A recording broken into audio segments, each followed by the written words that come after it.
open mic in Pacifica with all the elementary schools here. Before we get going, we're going to do a little roll call for all of the schools that are here. So the schools, each school has their own poetry name for the school. I'm going to call out your school name, and then if everyone on that team could shout out their school poetry name, and we're going to roll call it out that way to get energy going in this room. This library is going to be more live than it has ever seen the past 15, 20, 100 years. All right, here we go. So we got a team from Cabrillo. Cabrillo, what is your poetry name?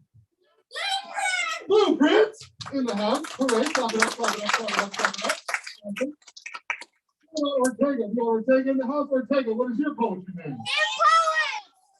Awesome, thank you so much, thank you so much. What about clap it up, clap it up, clap it up? What about the more? We got the more in the house. Poetry on point, yes we do, yes we do, okay. What about Ocean Shore? What about Ocean Shore? Wave, brace yourself in the house. And then finally you have Sunset Ridge in the house. Sunset Planner, cheers.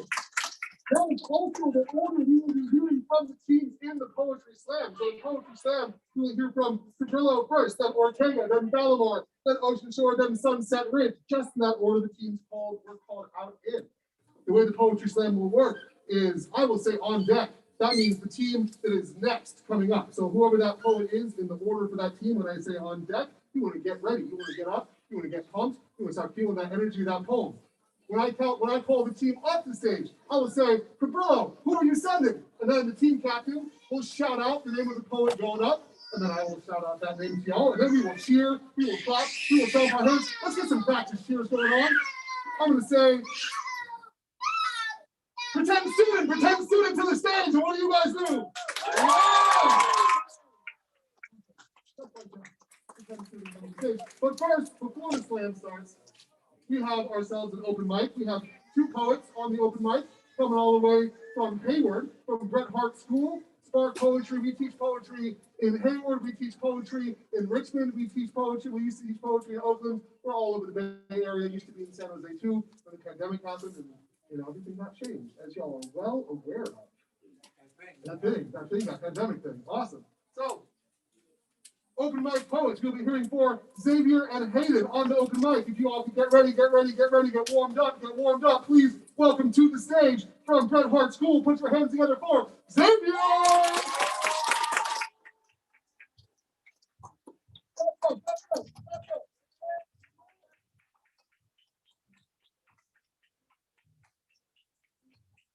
Xavier from Bret Hart.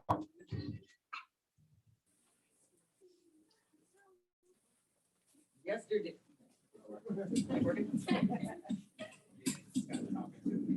There we go. Yesterday, my math teacher told me to draw a perfect circle. I found this funny not only because of the impossibility of the task, but also because it reminded me of myself. You see, I live my life like a perfect circle, cramming in everything that I'm supposed to be, throwing out my personality, hoping not to hit the side so I don't put a dent in it. I was taught from a young age to keep my mouth shut, shunned if I said anything dumb or controversial, never to speak for what I believe.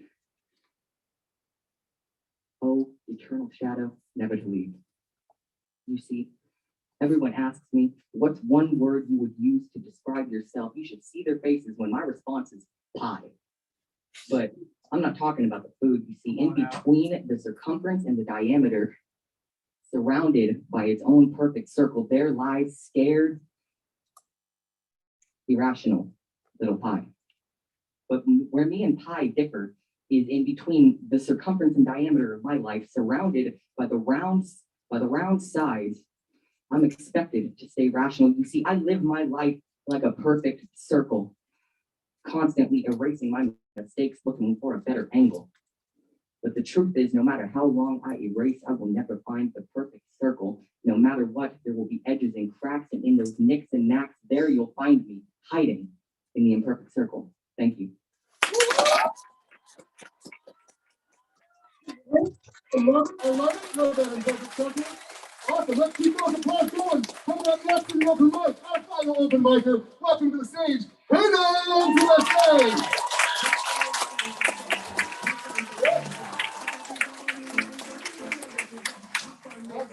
Hayden is also educated from that heart. Why do you have to be taller than me? Thank you. Anyways, this is called Down the Streets Downstairs. Bustling, screaming with consumers and customers blinded by hope. Down the streets downstairs blares its melody, beckoning, waving you in. Beautiful, seemingly slightly out of true hold, their smiles crowding the door. Big grins, endearing and heartwarming, which fill your heart with laughter. Remember endlessly of sweet nothings, expensive so you only buy an occasional one.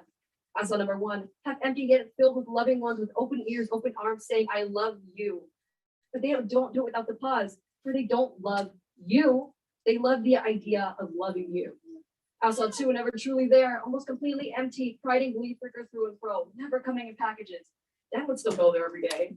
I saw three, something to search deeply for to find, quote, acceptance and supportiveness, off limits to all, having desperately by a smile. I saw a forest full of treats, sweets, and those fleeting moments of being back at home, a little child content with the world, brings you back to those lovely days. Four will always send you to five, where nostalgia blooms, painting the walls into bright lights, brightening your world into checkout. Cart full, you full of hope. I saw 6 and 7 are hidden behind massive stands of a sample product called Comfort, release date mentally eons away. No need to fret, the shelves are full of float flame and promised dreams. Limits are placed to stop greed, but the hunger grows from those little tablets until banging to be let in. Truly a dangerous place. Finally, SL8 stands, tall and ever-changing by day. It understands your wants, needs, pleas, or it wants to please you because you are the reason of life, the reason it stands there in the first place. And it will always welcome you with a waving hand. Oh, but only for work behind change, only for the most luxurious. Down the street downstairs, the place to bring you back to home. Open 24/7. Thank you.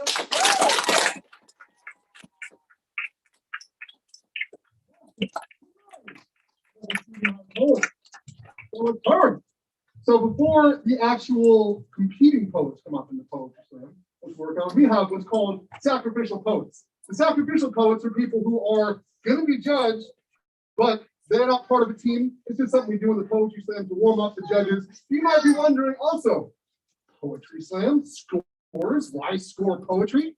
This is a good question. You would not be the first one to ask that question.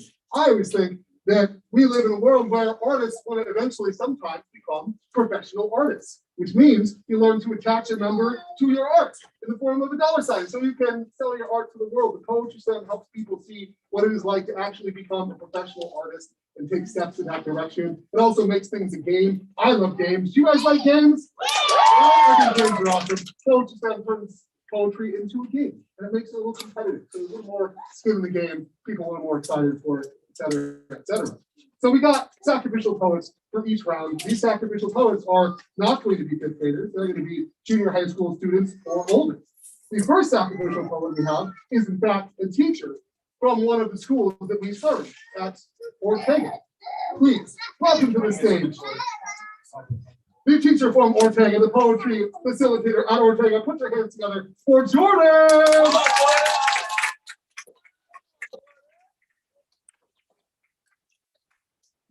What they call them. Yeah. Once upon a predictable opening line, a boy met a girl. You know the kind, it's the he said, she said, babe, this'll be fine. So on the money, it's like they weren't even trying. I lived the story so many times I broke. Wheels on my white horse carriage got spoke, ain't got nothing left to say, about to choke on echoes of words stuck deep in my throat. Stop. What is with this rhyme scheme? I gotta switch up the way the world is seeing me, got to find some way to be free. Watch my muscles seize when I keep coming back to the rap. The same way I keep rap tapping on the door, bolted to the floor of my mind, hit the emergency release lever, trying to be kind, rewind, tapes built of years, made with tears, tumble out the attic, built on my fears, dust from old loves turns my objections into coughing fits, these lies, everything I am fries, watching what I've become, this puppy dog chasing dumb. I'm dumb, I'm done. Running after people who love me just enough not to tell me. Putting everything I am into chasing someone only to fall before alone. I am not your stepping stone. I am not a sheath to leave your knife in so you can pull a clean conscience out of my back. I am I am the bottom of every ocean, cold and certain and knowing. I am the surf and sand and salt that mix as we go under, and I am every plant growing in the crack of a stone wall, unwilling to die. I am, and I will never not be again.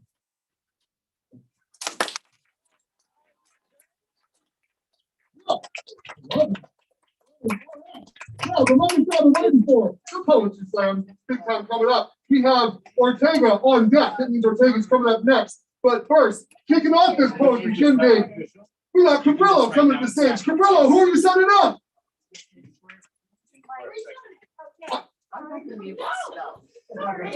I believe we got Nick coming to the stage. Put your hands together for Nick. Everyone's going to fish for Monster.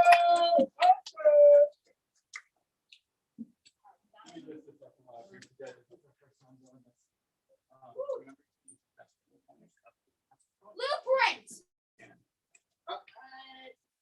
Cool response. No, A cool response. A cool response. The cool response. A or the what is it? I don't know. What did you ever heard? Okay. All right. Whatever. You ready? Oh, okay. Ready here? Perfect. Perfect. You got this. Okay. Okay. I am very dramatic.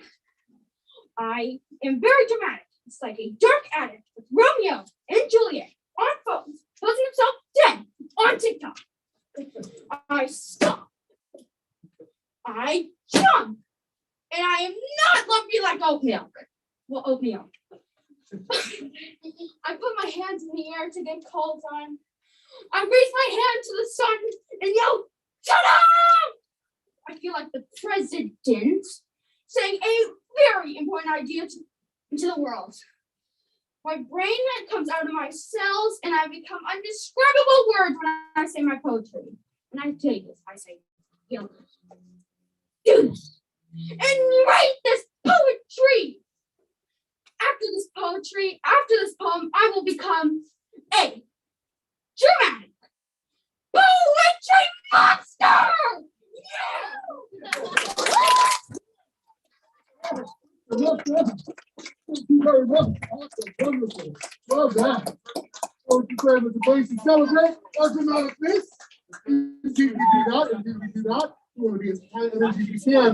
Remember, spoken word poetry is one part writing and the other part performance. Indeed. We got drama. We got prestidigitation. We got movement. We make things happen here. We can communicate with so many things other than our words, which we do all the time. And that's the public speaking part of spoken word poetry.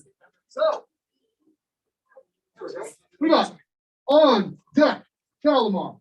But we got next up coming to the stage, Ortega. Ortega, who are you sending up?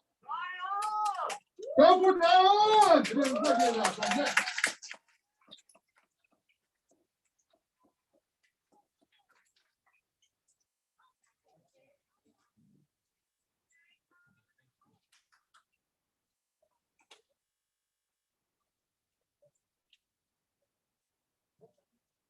Alleged to my bully.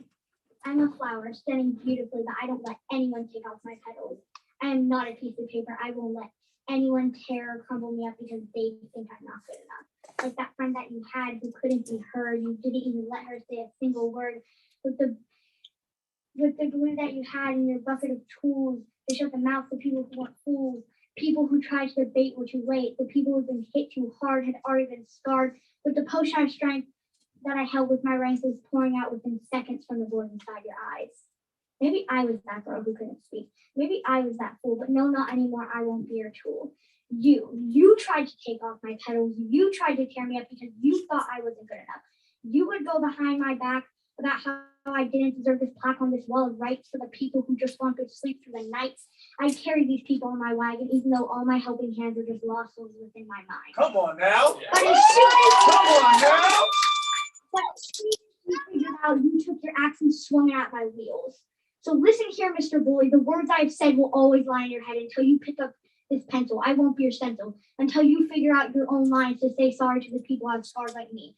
I don't know what is wrong because all these people have hearts and belong. I don't know what I'm thinking, but I think you can do it. I think you can write a letter about how you could be better.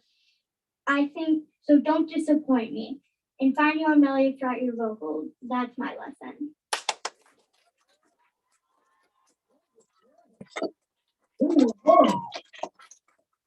Poetry Slam has no place for bullying, no place for bullying in Poetry Slam. Thank you so much. We have on deck Ocean Shore. But right now, coming to the stage, we got Valamar. Valamar, who are you sending up? Put your hands together for Michelle!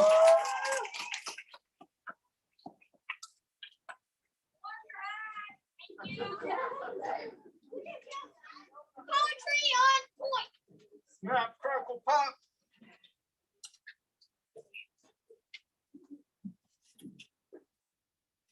The world is changing, and we know it. Have you ever noticed the weather not normal? Climate change. Climate change is like food getting eaten up and will never return to its natural state. Like a light bulb going out and can't be recharged. Winters will get colder and wetter, and we will soon all freeze like an ice cube. Summers will get hot and dry, like going from the washing machine into the dryer. Oceans will flood cities and towns. Forest fires forever will stay. Oceans overpopulate our Earth. We wait worried to see what might happen to our future. So watch what you do. This is not happening as us individuals ourselves, while companies and factories are polluting and bringing climate change chances. These big companies are like a bull destroying everything, trampling over smaller businesses like grass, seizing all it wants with no one to stop it. Like lies, try to convince us that they're doing good when they're not. They seem courageous when they're actually cowardly, thriving, sliding their way out of sticky situations. Companies promising that it won't happen again. This power line won't start forest fires. This tanker ship won't spill oil on our beaches. But it has. Where's that survival pack we've all been looking for? Maybe we are all born with it, but no one's taking the risk to unpack it. Maybe the people you see on this stage are the solution to our problems. Message power to youth. Power to youth. When I say youth, you guys say power. Youth. Youth. When I say spoken, you guys say words. Spoken. Spoken. Hooray, love that. We always got some call and response and spoken word poetry. The audience's job is also to communicate with the poets, to send energy to the stage, and the stage sends energy back to you. It's a two-way street. It's a conversation. That's what we're going to do. Awesome. We got Sunset Ridge on deck. We got Ocean Shore coming up to the stage right now. Ocean Shore, who are you sending up? Put your hands together for Aaron!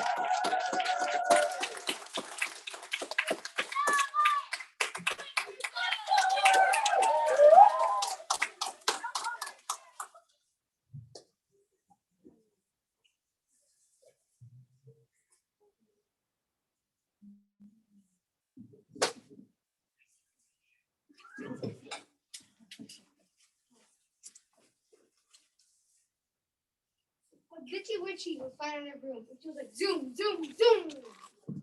When she gets to home in Rome, when she's alone, she eats a bubble talking on the phone. Her nose blown so she has 40 toes. Wait, 40 toes? When she goes to work, she says to her boss, can I have some lip gloss, lip gloss, please? Yes, well, you have to go to shop at Ross, then floss. Because your feet hurt. The Glitchy Witchy had a giant in a wagon that is like a dino, albino, and a rhino were eating a pie in Best Buy, and they met a guy named Guy. And he was shy and likes to lie. Maybe the thing is not Guy. A grumpy, bumpy Glitchy Witchy was eating an apple with poison. Her evil cackle blows the swamp up. She throws a mushroom at her hat, thinking it's at her back. Right as a tat goes a pumpkin. Boom! Glitchy Witchy cast a spell on this problem to make it sound good. That's not cheating. It's how it works where I work my magic rhymes. Many times. Maybe this doesn't make any sense, but this is my road. Welcome to Rhymesville. The Glitchy Witchy likes to rhyme and waste no time. What is the point of making sense when you want to be creative? A fairy tale where anything can happen. Lip gloss, rhinos and albinos and dinos eating pie. Anything can happen. It's easy as cheese.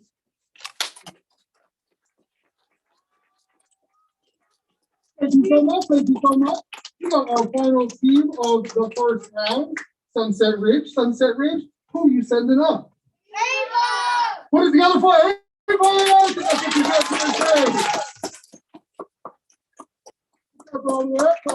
Remember, when you guys are on deck, you want to get a little bit closer to the stage, get a little bit ready for the stage so that you can make your way up to this microphone, this hot mic. Ready to bust. Let's give one more round of applause, everyone. One more round of applause. Yeah.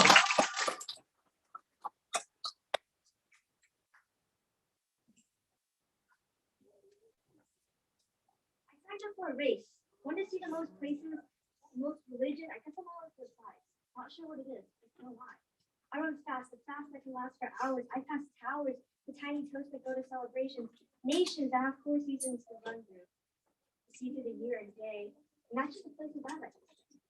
I don't make it to the end. I'm the best. I see myself saying I see in the world. I see them laying in bed all day. But I ran through my hometown. I saw the wide world wiggle into my fingers. I was spaceful on the planet. It felt like a warm bowl of ramen to be at that race. To see everything I saw that day, I stopped to take a break. Just to be there. But the expression on their face isn't why I didn't get first place. They didn't see what I saw that day. I saw what money can't pay. The prize.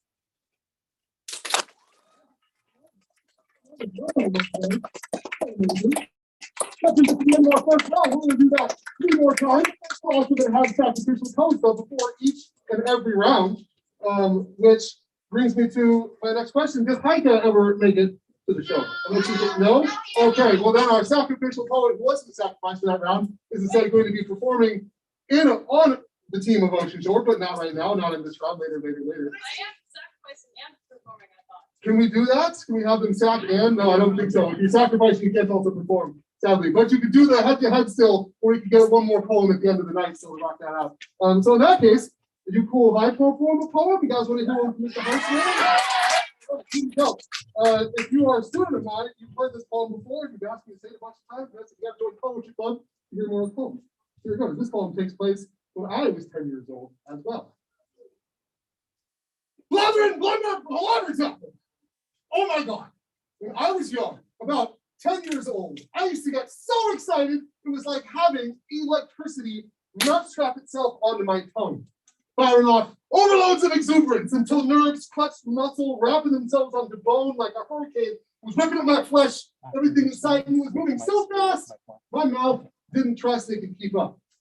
It was 5th grade, and I just looked at her as though her pupils were tunnels, and the glow shining out of them were the headlamps of an oncoming semi-truck. I had obviously chased her down on the playground for some reason.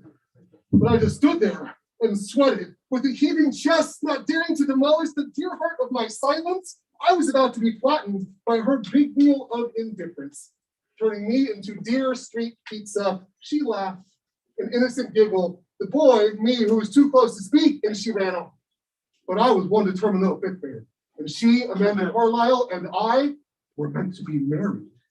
And if she didn't believe me, then I would go and tell her mother, which is exactly what I did. At the park, a few days later, I proclaimed to Mrs. Carlisle that I would marry her daughter. Man, I've seen way too many cheesy Walt Disney flicks. You, evil man, Walt Disney, this is your fault. You're going straight to hell. No, this is on me. I've always been a helpless romantic, but I've helped the helpless part through a journey of learning to slow down so my mouth could link up with the hummingbird in my chest, beating out words so hungry to communicate, it would choke on its own wings. I wanted to connect with people so much, it would clog up every gear inside me, turning my verbal mechanics into a jagged, placid 5th grader in the middle of a 9.0 earthquake using a jackhammer and hitting you a sugar bottle of Coca-Cola to open an explosion of communication all over your face. I was a bit of a spaz, but I've chilled out now. I promise. Mandy, baby, wasn't that cute when I told your mom that we were going to get married? And somehow I never asked her out. Saying those words would have just destroyed my image of her. You see, perfection only exists in a vacuum. On this untouched pedestal, she was 100% awesome. I couldn't conjure up 5% of the guts to shovel words out of my mouth, though. Wouldn't it be heartwarming to churn out a moral of standing up and speaking for our desires?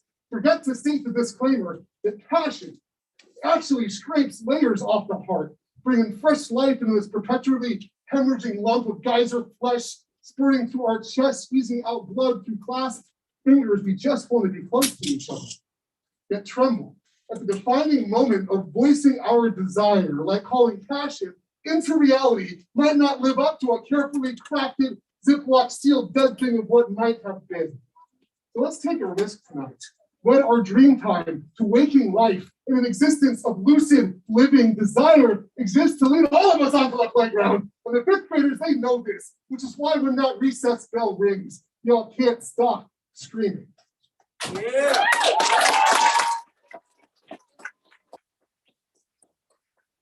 Thank you so much. All right, now it's done, guys. St. Patrick, sacrifice the poem. We are going to hear from teams in the same order as before. We will be Cabrillo, Ortega, Palomar, Ocean Shore, and Sunset Ridge. Let's get around for all those teams. Round of applause for all those teams. About to hit the stage. Yes, indeed. You are on deck for Ortega. So if you are the poet from round 2 for Ortega, you want to come up to the stage. You want to get ready. You want to start getting all psyched up. Ready to spray this microphone. But first, we'll be hearing from Cabrillo. Cabrillo, who are you all sending up? Put your hands together for Ellie!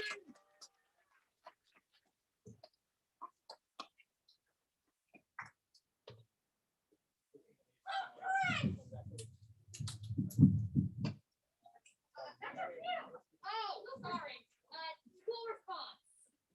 Cool response. Cool response. It's not the cool response. Oh, okay. It's all playing. It's all playing. Cool response. I'm about to go. It's the cool response. Okay, the cool response.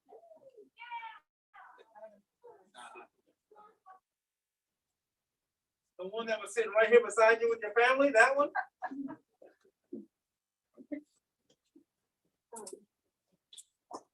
When the mountains sing and the stars scream, when the sky falls, volcanoes blow, and the oceans boil, I will always stand strong. Strong as the largest redwood in the world, stronger than waves crashing against distant shores, strong enough to endure the waves of words slamming into me, breaking more than just my bones. I will stand strong. Cityscapes and voyagers, new and old, fighting. I will stand alone. The sun shining down on my face, burning off the layers of skin until I am stone.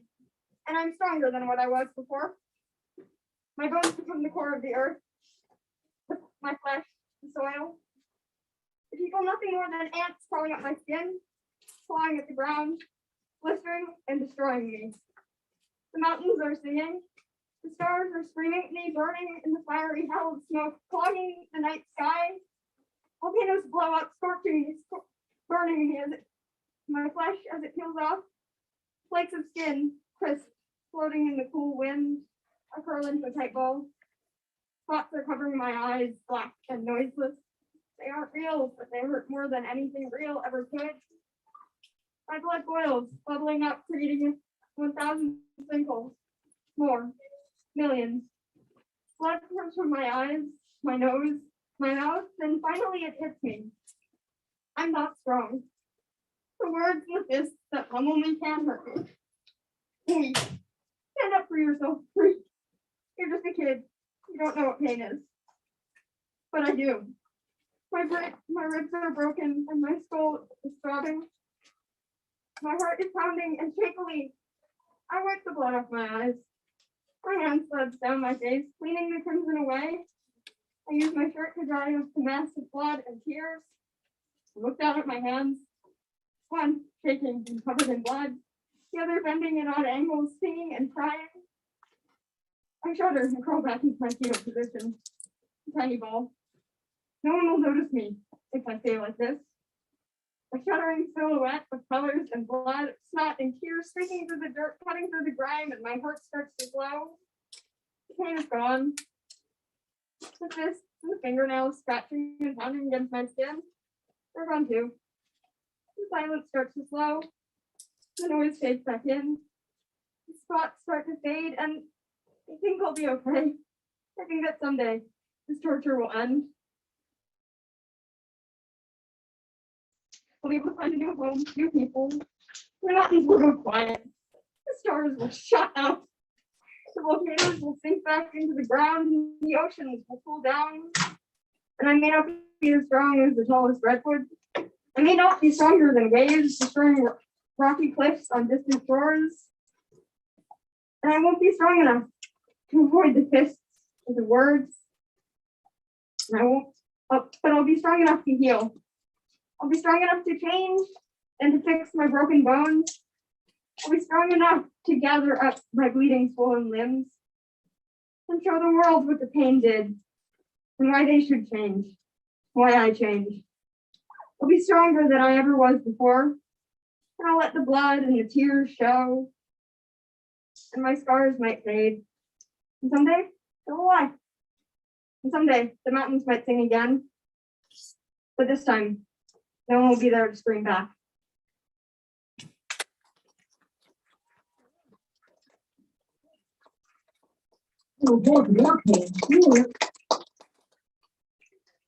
Sure. No, we got Mike Taylor here on the mic, who's the founder of Spark Poetry. Yeah. Invented this whole thing we're doing with that poetry thing. It's Spark Poetry. About 13 years ago, brought us to Pacifica. Yeah. I just want to say, when I say I'm here, you say with you. I'm here. With you. I'm here. With you. Look around at somebody you don't know, and one more time. I'm here. With you. Find somebody else. I'm here. With you. One more time. I'm here. With you. Now remember, when you feel like you're all in this alone, even the people that like you're not looking at, you got people looking at you. And they're there with you. So one more time. I'm here. With you. Thank you, Mike. Thank you, Mike. Okay. I believe it's our form of show to bring us all together. Sometimes we do that. We're talking about the pain of life. Loving it. We have coming up to this stage, there will be on deck Valimar that we have right now. Team from Ortega. Ortega, who are you sending up? Put it together for Anna, everyone. Anna to the stage.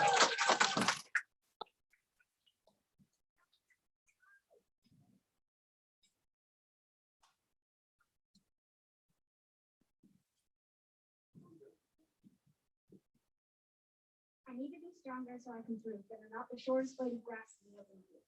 I need to be stronger so I can prove that you don't need to imprison me for the words that I say and speaking my truth and you can't stop me. I'm climbing to the top of the towers where you guys have stopped me all along. I'm coming to defeat that dragon that you tried to slay for me because you thought I wasn't good enough for it. I'm coming to fix the cracks in the wall that you left. It's not too time to fight back. Instead of my sword, my axe right past your hopes and dreams. Because you did some bad things that were real mean to me. Now come and apologize for the scars that you left in my heart, or else I'll never forgive you. Thank you.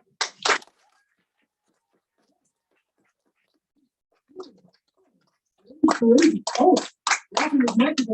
I was doing this when I was 10 years old. Man, I was like playing tag and chasing down Mandy Carlisle. Sweet. We got on deck. We have Ocean Shore. So right now we got Valimar coming to the stage. Valimar, who are you sending up? Put it together for a duet from Michelle and Vicky.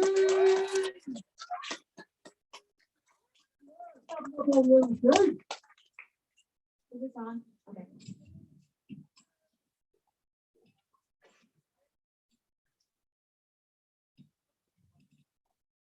The sun is like steaming hot water. The moon is like ice cold water. The sun is like a hot chili pepper.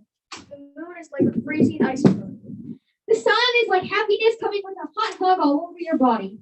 The moon is like sadness with a shivering hug. The sun is like the main course in your dinner. It's in the middle of the solar system. The moon is like a forgotten appetizer treated like germs. The sun is like Dumbledore. It's super old. The moon is like Peter Pettigrew, who no one ever said, I love you to. The sun is like the power button that controls our solar system. The moon is like the off button that controls the night. The sun is like an alarm that tells us in a right way to wake up. The moon is like the sound of my parents telling me to go to sleep. The sun and the moon are like the yin and the yang, darkness and light swirling around the universe. Thank you. Well, just one bit of history is that the group poem is slam poetry's unique contribution to spoken word. Spoken word existed before we had this weird game of scores and whatnot, but the group poems, most people say a poem at the same time together, that started with poetry stuff. It's a unique contribution. I one time was in a poetry slam duet. We did nothing but perform duet poems for a whole year. We wrote and performed duet poems, and it was sharing our brain after that. Awesome. Thank you all so much for staying with us. We have on deck Ocean Shore, but coming up to the stage right now, please. Ocean Shore School, who are you sending? Put your hands together for Lulu.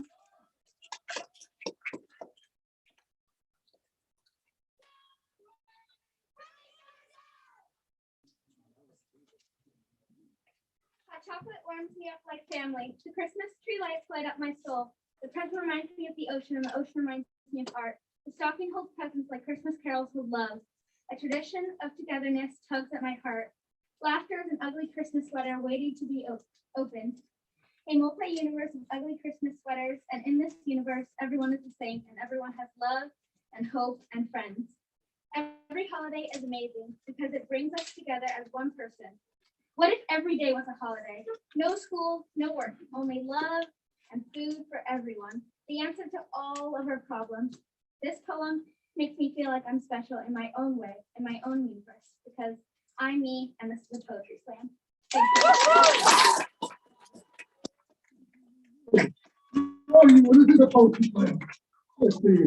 When I say truth, you guys say power, truth, power, truth. Power. That's what we do in spoken word. We say the truth.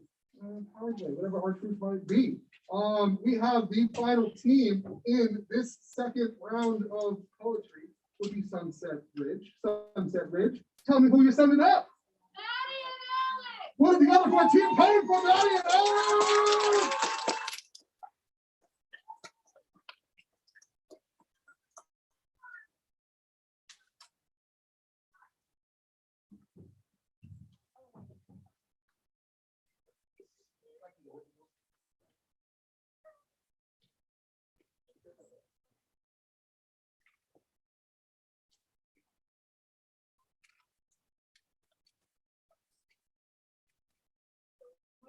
Community has some flaws. 1. Some people are so sexist, they can't stop offending feminine people. 2. Some people are so racist, they can't think of being another race. 1. The world's trees are being cut down. Stop being so cruel. Trees give us oxygen, but without it, life has no meaning. 2. The plants given by Mother Nature are always being stomped on, being cut. Stop disrespecting them. 3. Fruits and trees are becoming rotten because you don't pick and eat them. Why? No one knows, because that is your problem. No one is perfect, neither is the world. Without these flaws, the world could be better. But if we can keep some of them, the world won't be perfect, and we do want that. No one is perfect, neither are you. But the world is also great because we have our friends. We have family, school, love, and finally, a flaws. There's not much else. Welcome to Earth.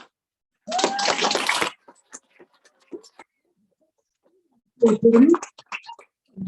brings us to the end of our second round of this poetry slam. We'll be having 2 more rounds now. We're partway through on this poetry slam. Let's take a collective breath together. I'm going to count to 3. Let's all take the biggest breath we can. Let it out. 1, 2, 3.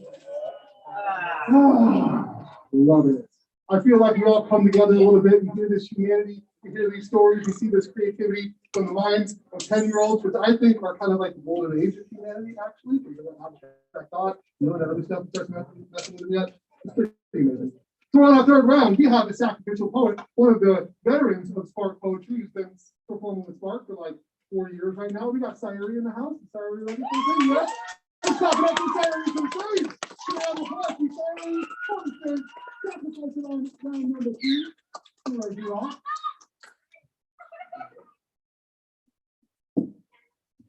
Just as a warning, I was not aware that this was my round. I thought I was going to go last.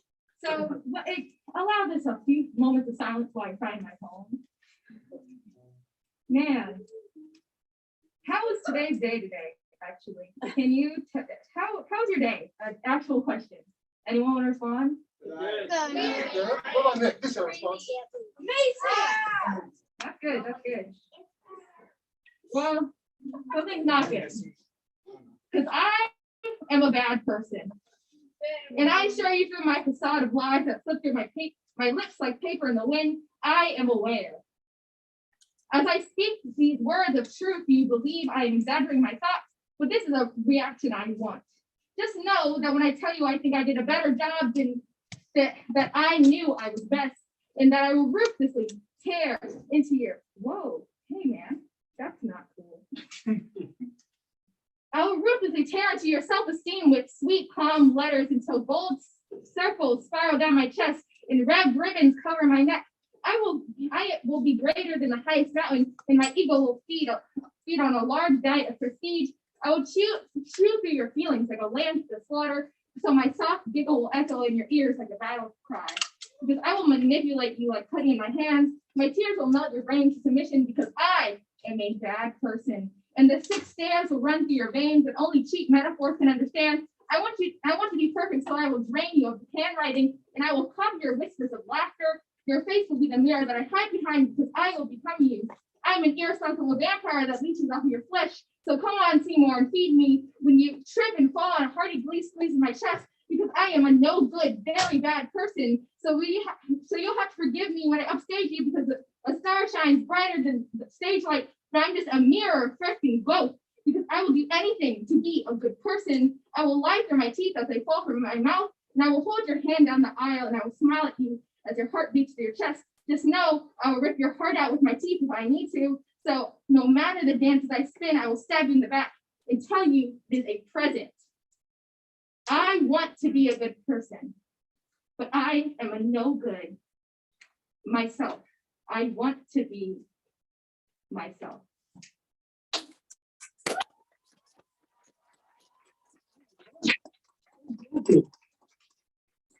I know that in the last poetry slam sang there was freestyle, and it sounds like that freestyle got turned into a poem. There, I love it so much. We're about to move into our third round of poetry. You guys ready for a third round of poetry? Yeah, of course, love it. We got Ortega on deck. We're coming to the stage next. We have Cabrillo. Cabrillo, who y'all sending out? Amelia! Put it up for Amelia, everyone. Yes.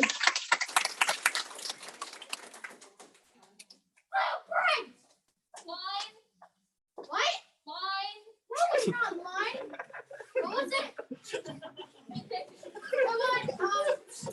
I good. Metaphor. No. What was it? Seriously, what was it? Put on the bed. I got your box. Oh, yeah. A good response. There it is. Steve, good response. Love it. Let me do feedback.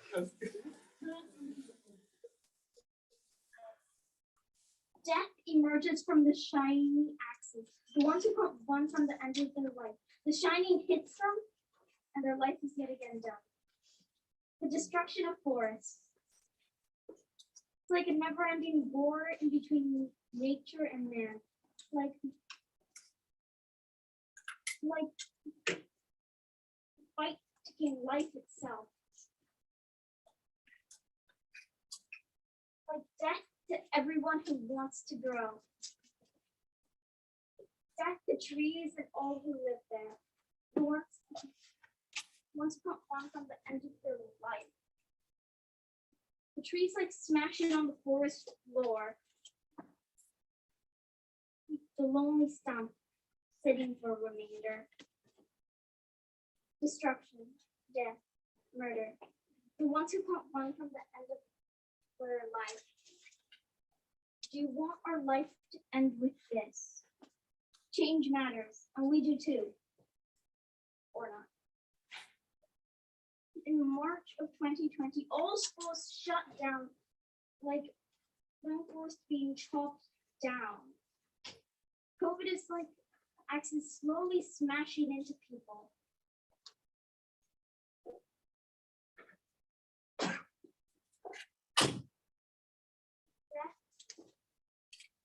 Is shining at the end of the line.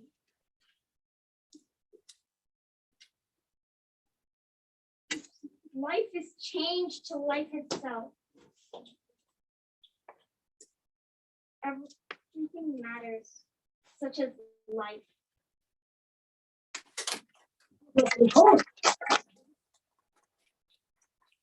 COVID. It's so rare to hear COVID poem. It's really strange. I would think that would be something people might know. Awesome. Thank y'all so much. I'm loving this poetry so much. You guys loving this poetry? How do you feel about it? Yeah? Hooray. Well, come together. Look at this. Coming together like regular people not in the pandemic. It's amazing. We have just heard from the team from Cabrillo. We have on deck Valimar. Coming to the stage next, though, we got Ortega. Ortega, who y'all sending up? Emily! What are we yelling for? Emily! I think that's what we're doing.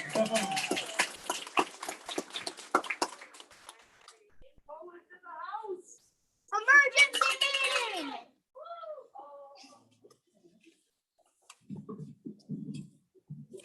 Open the windows and doors. Bring the air in. The trees didn't work for nothing. But don't bring the hate, the greed, the glutton. Those are the bad things. Unlike the sights you see when you walk out the door or open the windows in the early mornings.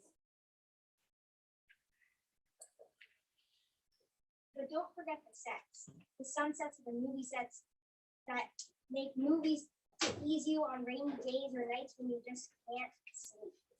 But on nights when you can, you get dreams. Dreams of flying or sliding down mountains without any pain at all. And when you wake up, you wish. You wish it could all just be true. But while you're wishing, your alarm clock dings into your mind, and you remember that the world in your head will never be there. It will not be your reality. The expectation is far from the reality of hate and greed. But at least you have your imagination. Imagination is the place where expectation becomes reality. The only place where you can escape all your problems. Imagination is the place where you see those sights. Thank you. So much. I love that imagination. Love it so much. I was a very imaginable young person. I think I'm still an imaginable older person. Awesome. Fantastic. We just heard from Ortega. We got Ocean Shore on deck. Ocean Shore poet wants to get ready. But right now, we're going to hear from Valimar. Valimar, who are you sending up? Group Peace from Valimar. Clap it up, clap it up. Look at my audience. Come on, welcome up, guys. Do it. Yeah.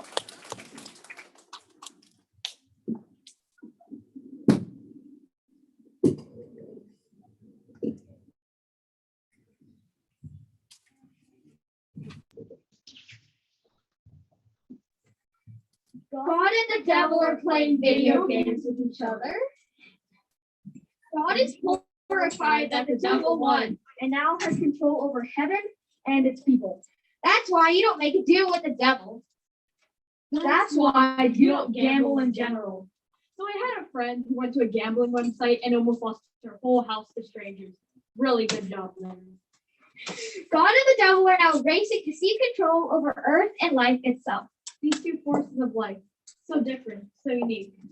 Face off that causes the true end. We all have a demon inside us, lying, trying to get us in a horrid situation. We all have angels inside of us, Leading us on a path through a busy street. Helping us not to get run over by our own temptations and lies.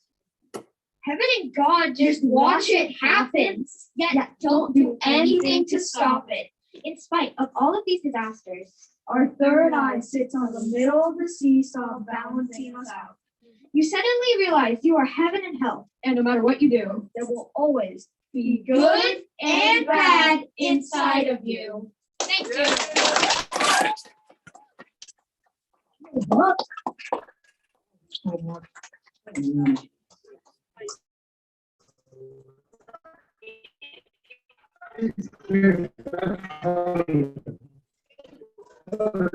Say next. We just heard from the team from Valimar. We got on deck Sunset Ridge Poets Club, Ocean Shore School. Who you sending up?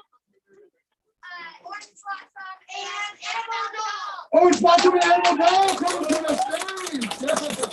We got poetry games. Sometimes we have poetry games. We got poetry games in the professional leagues and the slam poetry also.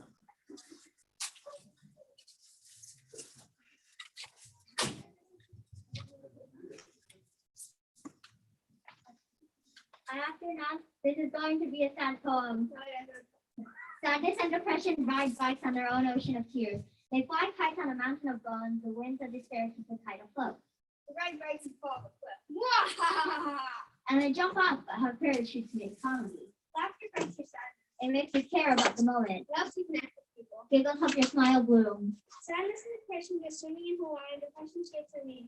Then depression gets eaten by a shark. Hope saves depression from the shark with their scuba diving gear and they swim to a nearby ship that they see. But it's a pirate ship with a captain named Frustration. They get thrown overboard. Hope places a lifeboat right where they fell. Sadness falls asleep in a garbage can and gets carried away to the trash compactor. Excitement rides their bike and saves sadness from being compacted. Then they bump into happiness. And happiness pulled out a gun. Don't do it. And happiness shoots anxiety. Bang! After the bang, sadness and depression open their eyes and see Candy! And red nail polish. and yellow roses. And promotional stickers. The positive emotion can beat the negative one. You can kill the stress with rest. You can fight your sadness with fun. This doesn't have to be a sad poem.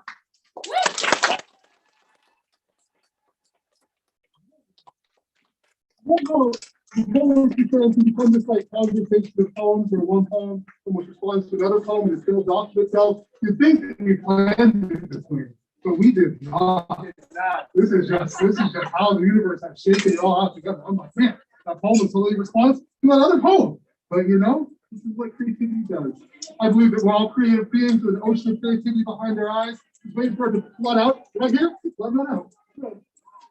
All right, we just heard from Team from Ocean Shore. We have closed out this third round. Sunset Ridge, Sunset Ridge. Who are you sending up to the stage? Una! Put it together for Una!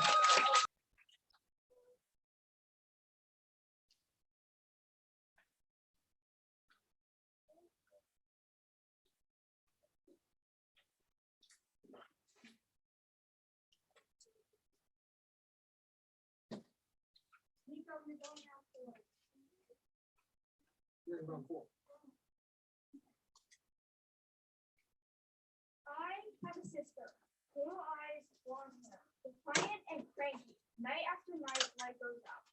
Angry blue eyes, messy blonde hair. My sister and her son, light brown freckles, laughing eyes. My sister next to me, mad, pushing me. My sister yelling, red face stomping, filled with fury. Tears rolling down her face, me thinking, why is she like this? But then it's a new thing. My sister learned.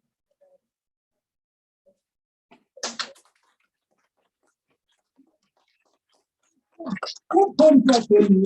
Family's so great. Maybe y'all feel like family. Remember when we said outside poets? The best thing we can do with the poetry slam is meet other poets. So we hope after this show, you go up to each other and you say, I love your poem. That was amazing. You say, I love your poem also. We can be poetry friends. We can be poetry best buds. We can be poetry pen pals. It happens. It totally happens all the time. We got our final round of poetry right now. With me, we here for this final round? Yes? Fantastic. We are though, after this round, we're going to have a couple head-to-head competitions from some of our older students in junior high school. We're also going to have a feature from the founder of Spark Poetry. All right. Taylor, boom, boom, boom. And we might even have a few other poems at the end. We love poetry. We hope you guys love poetry also. But we have a sacrificial poet to warm up this round as always. Christian, are you still down to sacrifice? Are you ready for the stage? Yes. Put your hands together from IBL. Christian to the stage.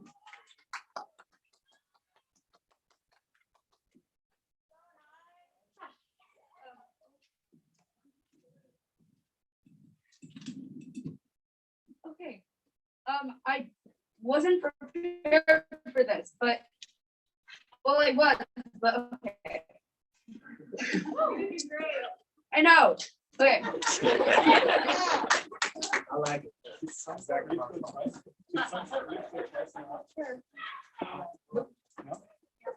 They did? They did. Yeah. Sunset Ridge went twice in a row. They went once. Good. No, this is the sacrificial. Yeah. One time, my teacher asked me what I wanted to be when I grow up.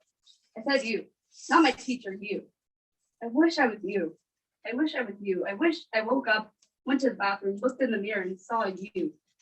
I wish I was you. I wish I could go outside with your confidence, with your looks, with you. But I don't want to be with you. I want to be you, but not you. I'm not saying this for you. I'm not saying this about you. I'm saying this for myself. I'm saying this about myself. I don't want to have to look in the mirror just to see my disappointing face over and over, my messy hair over and over, the scars on my hand from trying to show any bit of affection to anybody over and over, the scars on my legs from taking measures just so that people will like me, just so that people will no longer see me as a weird kid who cut holes in his jeans because it was trendy over and over and over. It just repeats. I wish I could break the cycle. I wish I was you. I wish I could look in the mirror and be happy. I wish I could look in the mirror and not see myself. I wish I could look like anyone but myself. I wish I could go outside and not feel like everybody would scrutinize me, stare at me, be disgusted by me. I wish I could go outside and be carefree and not feel pressure or need to look pretty. I wish I could just live with myself, but I can't. I can't do that to myself. I have so much self-hatred, balanced with self-respect that it would be better if I weren't myself. It would be better if I weren't myself. It would be better if I could just be different. If I could be a different person, anyone but me. Anyone but me wouldn't deal with this. Anyone but me. I wish I could just be anyone but me. So please, for once, can I please not be anyone but me? Can I just hit the reset button without it being permanent? When they find the ropes in the trees, I don't want them to think it's me. I'm depressed, but I'm not suicidal. I swear I don't willingly send me to the emergency room just because I decided that bottling up your emotions is probably not healthy. Don't unwillingly send me to a mental hospital just because I decided to rant, to speak to someone who would listen, who would care, who I thought would care. Can I just reset? Can I just redo everything I've done in the past 13 agonizing years to this very day? Can I just redo my life? Can I just redo myself? Is that really too much to ask for? I just want to live, just not as me. So please, I ask once more, can I be anyone but myself? This pressure is overwhelming. My blood has reached 100 degrees Celsius because of me. And I can count one lovely person who I know would say, my dad would be disappointed in me. Well, isn't that just lovely knowing the fact that you were 200 miles away? When he passed away, I called the police. I felt his skin to find it pale and cold. His lips grew plumb and I plummeted to the ground with no soul or feelings left to care about how you see me. I will be petrified. If someone gives me a glance of disgust, my bones will shake if I accidentally bump into someone. But I couldn't care more about what you think about me. But why would you think about me? Why would you care about me? You care for me. You take care of me, but you don't care about me. And I wish I could say that's amazing. I wish I could say that's okay, but I cared so much about how you made me feel about myself that it numbed my feelings to care about you. I numbed my feelings for you. I stopped caring for you. I stopped caring about you because of you. No, I don't want to be you. I just wish I was you so I could change how you make me feel, how you affect me. You have to realize that caring and loving is actually a two-way street in this urban conglomeration of piled up depression, and you make an impression on those you raise. So please, just tell me you'll end your days caring about me for once. Is that superficial? Maybe. Maybe. But it would be nice to know how it feels to be cared about. So again, I ask, I beg, I plead, can I not be me? I just wish I was you.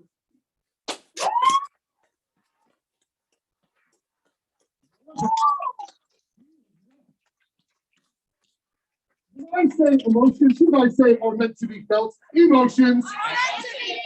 Emotions. Emotions. Emotions are meant to be felt. They're meant to be spoken out loud and shared and not bottled up at all. That doesn't lead us anywhere healthy. I love this art form so much because it gives us a chance to let it out and to share it with a room full of people we maybe don't even really know. In a straight up conversation, you may not say that kind of stuff. We're the Poetry Slam. We say whatever we want. You say it all, baby. Radical free speech. We're here to celebrate. Go to the adult poetry slams. It's a whole kind of radical free It is hilarious. Awesome. We got our final round of poems. Are you guys ready for your final round of poems here? Sure. Yeah. We're gonna do a little alliteration. Oh, we got a score thing. We got a score thing. Awesome. So actually, Yeah, yeah. Sweet, awesome. See, this is what we are. We're poets. We're going to do things all on the fly. We're going to hear from one of our amazing poetry facilitators in Hayward. Teaches at Bret Hart and awesome. Oh, now put your hands together for Jay to the microphone. Jay to the microphone.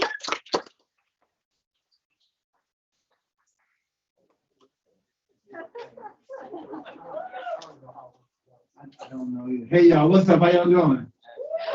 Hey y'all, what's up? How y'all doing? Hey, all right, so here we go. I gotta cycle through in my head because I used to talking to adults. So here we go.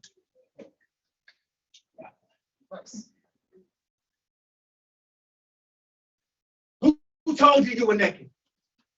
I mean, what was his genesis, his very conception, blessed connection, heaven-born, earth-fed, human kiss, rubbed into his soul, is lost most of its innocence. Things that pass through human hands can't stay pure for long. But that song full of pride and rebellion, full of pulling and telling and reaching and failing and crying and wailing, travailing the saints did their sin until lambs become lions, rise and rise again and try again and fight again and smile again, because that's the task. Sometimes there ain't no pretty flags. Sometimes it's dirty, bloody, muddy rags. Sometimes it's illegal weapons in the ski mask. Sometimes it's breaking backwards into your seat pass. And sometimes it feels real good just to prepare you for the worst. Right night and the fight ends, and sometimes it just hurts until you win. So you feel that moment of peace in the center of the storm before them. This is where hope is born. Smelling the rose and gripping the thorn, seeing the norm and going the other way, refusing to obey. Let them not say you just laid down.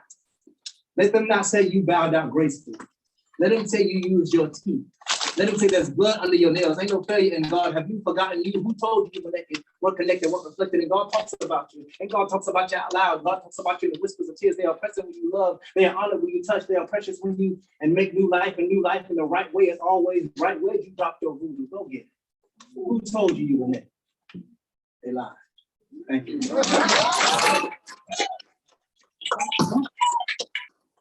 Professional poetry in the house, y'all. If you teach historic poetry, it means you are a professional poet. It means you got paid to do poetry, maybe you have toured across the country to do poetry, it means you have pledged your life to this art form to be a creative vessel. I love it. I was raised in a community of artists. I'm so happy to found a community of artists here in the Bay Area as well. All right, coolness. All right, Mr. Taylor, are we ready to move on? All right, awesome. Tours figured out. We will be hearing from teams in this order, same order as always. We got Cabillo, we got Ortega, we got Valamar, we got Ocean Shore, we got Sunset Ridge. Let's clap it up for all those teams. About to meet the stage.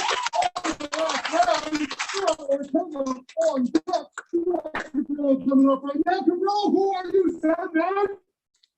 Lily, everyone, put your hands together for Lily to the microphone.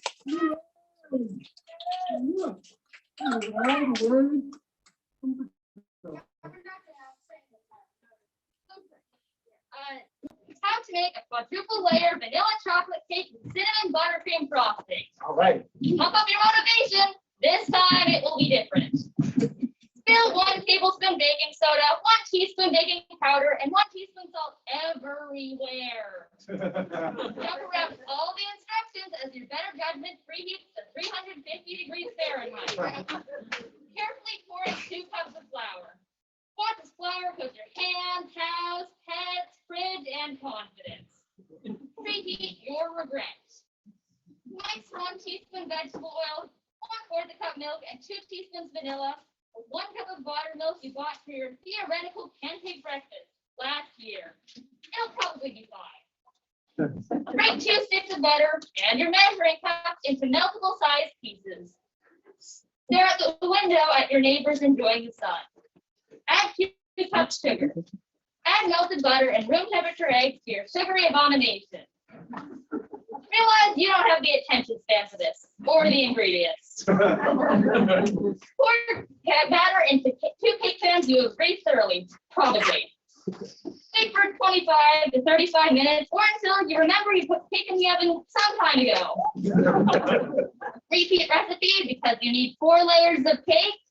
This time, add 3/4 cup milk and 1 cup cocoa powder. Remember to add a teaspoon of fresh tears. Make cinnamon buttercream frosting somehow. Preheat your procrastination. Lastly, use the rest of your tears shoving down bites of cake as you can't help but notice you've tasted this recipe before.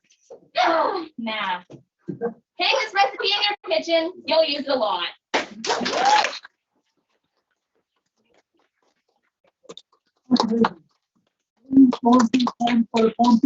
I got this basic recipe and it wasn't a poem yet. And I'm like, this is a poem, right? And then she wrote that poem. That was all I did as a poetry coach. So I was like, bring your recipe for poem. And she did. Love every second. Beautiful. Awesome. Creativity. We can jump out. We can jump out there. Fantastic. We just heard from Gravella. We got on deck Valimar. We are going to hear from next Ortega. Ortega, who are you sending up to the stage? Jessica! Oh, put them together. Come on, Jessica. Yeah.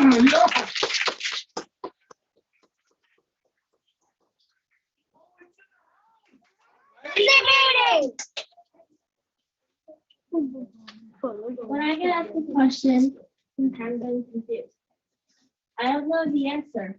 What is wrong, what is right? Is it day or is it night? All of life's thoughts have taken flight, falling through frazzled forests of questions and answers not in pairs. I used to be as brilliant as a dolphin, used to be able to take answers and give them straight away. Didn't take me a whole day, didn't have to doodle for days to get my ways. So I told everyone not to ask me a thing until I grew my wings and answered. Only then will you be able to tell me my question.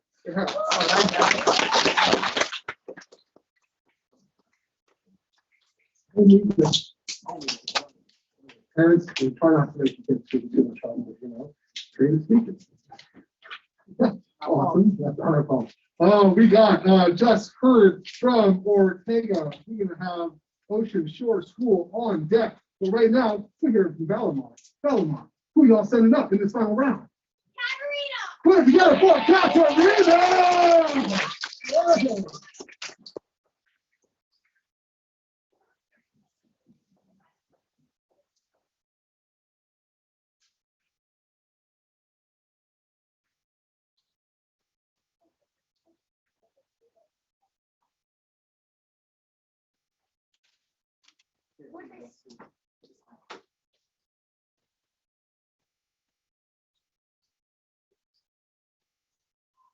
Would they listen if she had more degrees? Had she aced every bit of math and passed board exams? Would they listen if she had more Olympic medals, gone first place in every race? Had she broken all the records set by the great? Would they listen if magazines wouldn't tell us what beautiful and sluggish fantasies of the perfect woman? Would they listen if she had lighter skin? If she had less melanin in her cells, like the less money she earns than her white coworkers?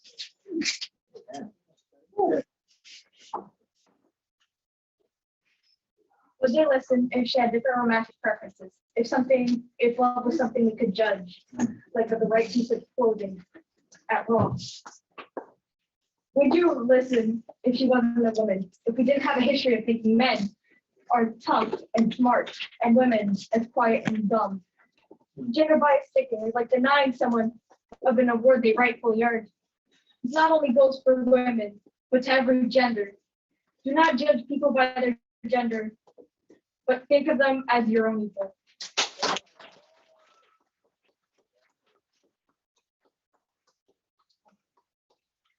The poetry is just filling the hearts, living the dream out of your people. If you're teaching poetry, you're living the dream. She must have been some good in the past life, because it's not a bad way to live.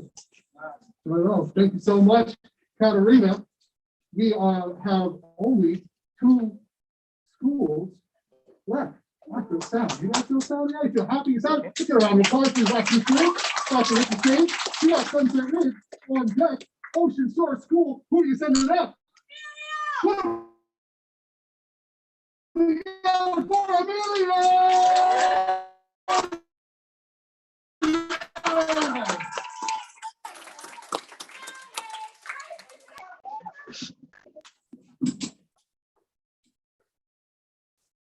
I live in California.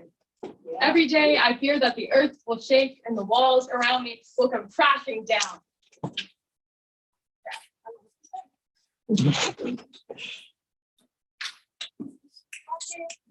I live in California. Every day I fear that the earth will shake and the walls around me will come crashing down. The last major earthquake here in the Bay Area was October 17th, 1989, but the time that my world shook the most was late October 4 years ago. I was sitting with my brother on the cute green corduroy couch that sat in the middle of our living room. We sat there with our iPads in hand and a care in our hearts. Our parents sat down on opposite sides of the room. My mom sat down on the step, her fingers tightly interlaced. I could see that her knuckles were turning white. My dad grabbed a stool and sat on the far side of the room, but not out of reach. The first thing they said was, "Hey, could you please put the electronics away?" After a little bit of convincing, we did. And we sat there in that single-seated couch, wondering if they were going to ask us what we wanted for dinner. But things were quiet, almost too quiet. "We have something to tell you." I started to feel shivers down my spine. My brother's hand and mine intertwined. We were each other's only hope in that moment. "We love you, and we want you to know this isn't your fault." The fault lines began to move. The wine glasses in the cabinet started to clink together, and then I hear we're splitting up.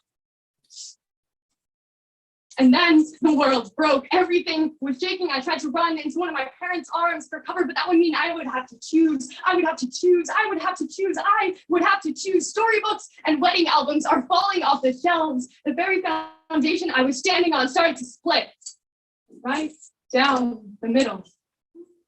I look at my hands. They're shaking. But maybe this was all in my head. But I found myself wishing I could break and shatter like glassware. So quickly, we became broken glass pieces of a family.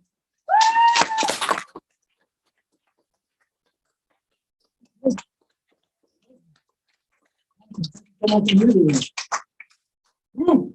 Feel it. You guys feel it? Out there, yeah? You got emotions? You got emotions, audience?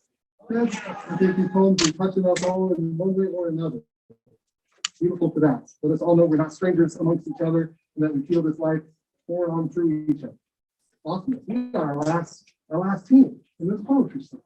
We got Sunset Ridge. Sunset Ridge, who are you guys setting up? Well, you gotta go una Nico, group team.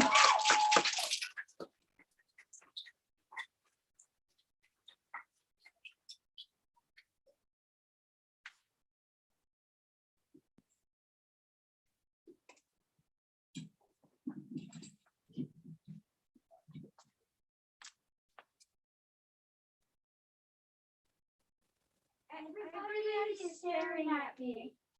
My anxiety starts coming into my body. I feel lots of violence. Tears rolling up in my eyes, enough to try to respond. I feel nervous and I can't speak. Pressured by everyone. Scared of them. Yeah, people like them. People also like girls. People like girls and boys. And I want to accept that. I'm shaking like an earthquake. I'm nervous. I sweat like the sun. I'm worried about my mistakes. All right.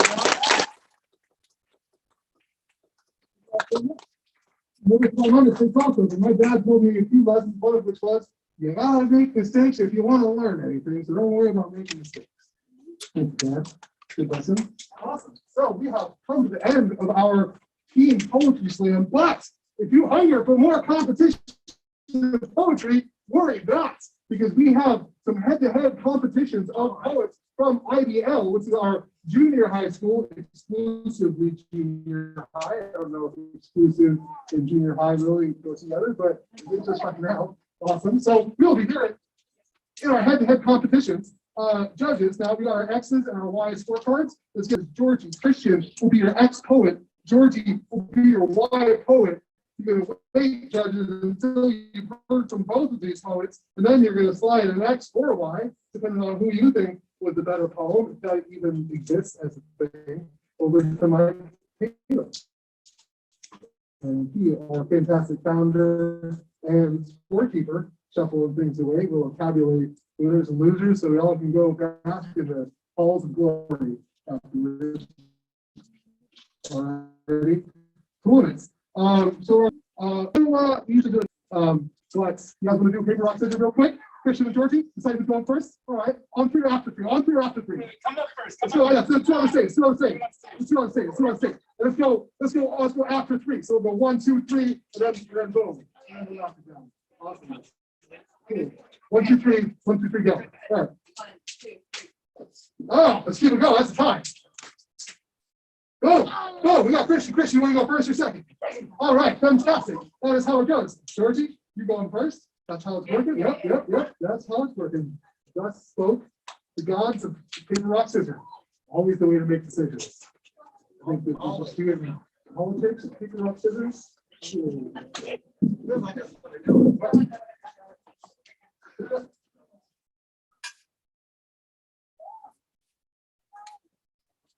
I'm afraid it happens more than I'd like, but from time to time I forget. Which is ironic, I guess, considering that's what I am at times, that is. And whether I want to or not, I have to keep moving forward, marching on into a future I've seen so many times before, so much heartbreak and pain before, repeating history until everything around me is turned to dust. I've seen the cycle of death and birth happen over and over and over again, but each time I forget. I forget how much it feels like a twisting knife to the stomach. Death walks beside me like an overbearing shadow, our ankles chained together. I wish I could stop sometimes. Enjoy the moment. In fact, I wish I could run back to the times I was still naive, still thinking my job would always fulfill me, but I'm cursed to trudge on one foot at a time to a goal I can't fathom. I've always said to myself that everything will pay off, all the pain, all the crushed joy, all the love left behind. I have to admit that believing that is the only way I'll stay sane. I have to admit that believing that is the only, sometimes I feel as though there's something of a light at the end of my unending tunnel, a glimmer of hope, a joy I think will last into my inevitable madness. But by the time that joy is faded, I've already forgotten, and so the cycle repeats.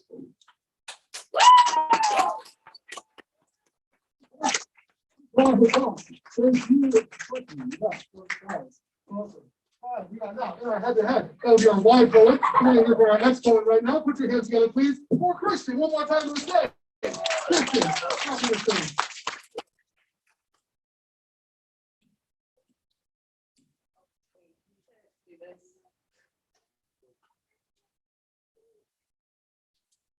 Dear America, what did we ever do to you? What did we do to deserve this? We never asked to be here. We were just born here, brought here from overseas, some forced.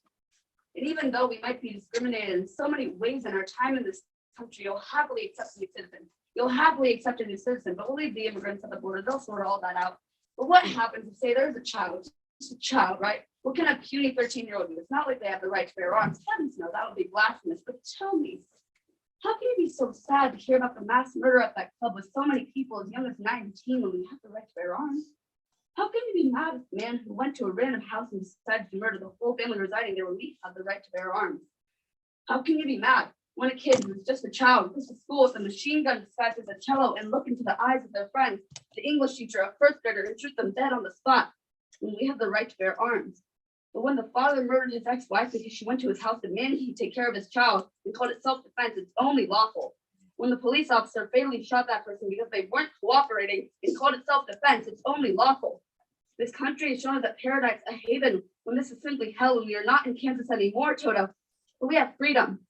We have our red and white stripes and white stars. After all, we're indivisible with liberty and justice for all, right? But if we are so indivisible, tell me, America, how are we still, to this day, divided with the rights of abortion, having grown men decide what a woman can do with her body, the rights of guns, because guns deserve more rights than women, right? Let me rephrase that. Guns deserve more rights than half of our population, right? Let me rephrase that. Guns deserve more rights than the people that agonizingly gave birth to all of us. The rights of a police officer, because disobedience is suddenly a sign of a dangerous person. Disobedience is seen as a sign of a dangerous person. But moving their hands is not disobedience. Anxiously getting their license that you asked for is not disobedience. Anxiously getting their license with a gun to their head, their life on the line of their behavior and attitude, because they went 5 miles over the speed limit. And who decided that just because somebody has a certain occupation, a certain job, a certain form of employment, grant them more rights than half of this population?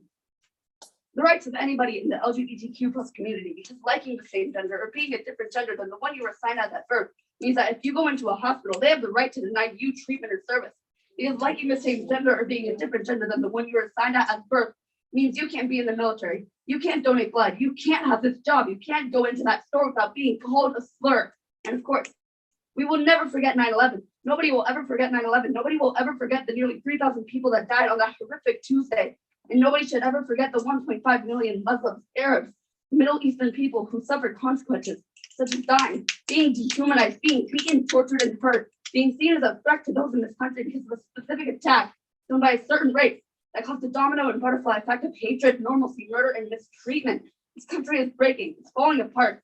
Slowly but surely, actually fast, too fast. My heartbeat can't keep up. My heartbeat can't keep up.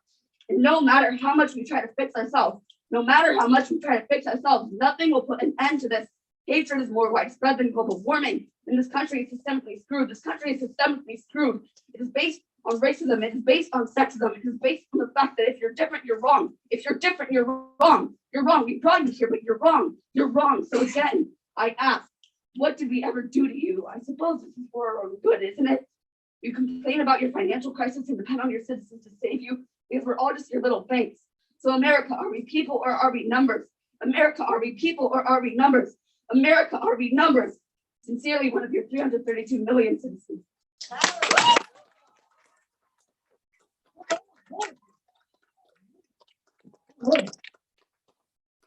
love you guys. I love the pop it, I love the snap it, I love the feel of that poem.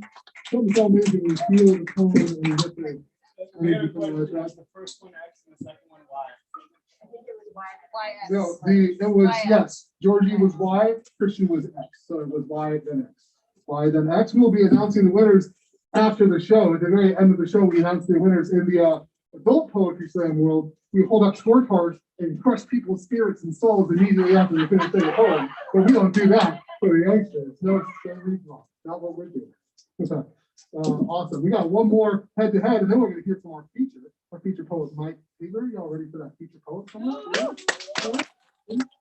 I'm excited as well. So right now we got Saturday Joy. Why don't you come to the stage? We'll take you off scissors from Saturday Joy so we can see who's going first out of there. Head to head competition. All right, let's go. 1, 2, 3. 1, 2, 3, ready, go. No, I'm not doing that. 1, 2, 3, go. Ready, go. Oh, so you're even the first or second? You're the first or second?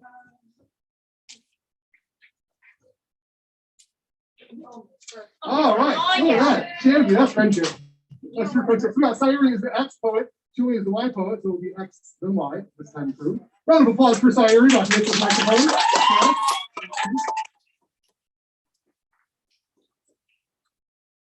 This poem isn't about me. And I know that's hard to believe because of my track record. And as I write this 5 minutes before the show, I can hear the song in the streets that birds sing and the voices that echo in the wind. Because I cannot stop the deaths that happen each day. And I could open the stone of a casket echoing upon my skin. The fact that this poem is about the families who have lost their sons and their smiles and the people who only found tears in their dreams and the feet that the only rhythm they could find was running from a bullet. And so, as I find myself in a corner against the wall with my classmates holding onto their lives as it races by like a car crash, just know that this isn't about me.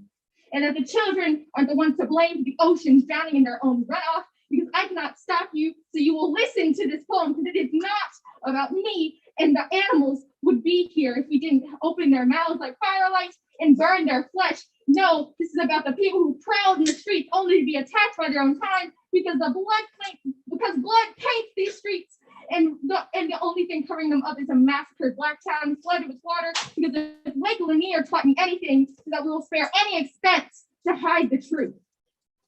And my poem speaks the language, but this poem isn't about me. It's about the people who try to speak. It's the people that try to be heard, and it's about the people who cry without listening. And it is about you.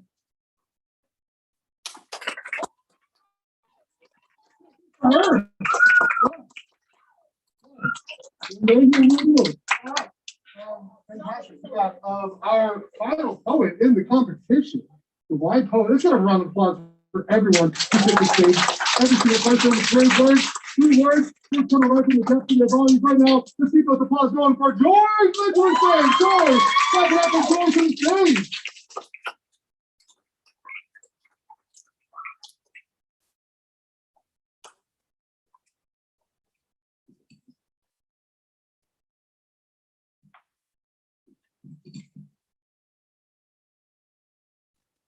When I tell you that I am a smart cookie, I mean it.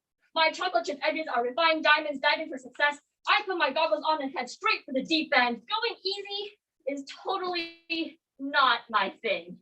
And when I tell you that I am hardworking, you better expect me to show up to Girl Scouts 30 minutes early with 15 fire starters, because you bet I'm the type of person to aggressively flip over my text to the next page just to show how stupendous I am. Woo. If you haven't already gotten a complimentary welcoming gift to your life yet, I suggest you get started ASAP. And when I told you that I was the best, my partial joking tone and confident look apparently wasn't enough to signal that it was an under over maybe statement. To be honest, I'm not really sure, but it's okay because I'm a Virgo and my parents would forgive me anyways because they didn't teach me how to make mistakes, didn't teach me how to fail. And if you can pick up some context clues, you can see just how take it easy I can get. Hi, my name is Joy. I like sleeping, pumpkin pie, and pancakes. I enjoy eating the cherry first on Sundays and taking singular bites out of donuts to piss people off. My hobbies include procrastinating on homework until the clock strikes midnight, studying for tests that I've never even understood, and if it's a lucky day, maybe I'll read something for the first time in forever. The choices that I take in this real-life video game stray far away from the path of finding gold or defeating dragons, because the possible probability of me perpetually failing is just too high. And when I tell you that I am scared, I mean it. When I fall from this tower that I created from false realities, really reaching for something over a tightrope seems like an unimaginable task. And as I lose my footing, I find myself staring at a D- on my report card, but I'll plaster a look of glee because my parents never taught me fear. My parents never taught me failure. So when I tell you that I'm walking on an invisible minefield, you better expect me to tear my heart out like a punch pop-out card just to enjoy a droplet of extra credit. Please, just a morsel of success after I've tasted it too much to enjoy. This sweet bite that lingers in my mouth will perpetually beg for more as I look down on my plate and tell the chef, I'm not finished. I'll gaze down onto my successes, but never up to my parents when I tell them that I feel like I'm not enough, because convincing my lungs that I'm someone worth breathing for is even harder.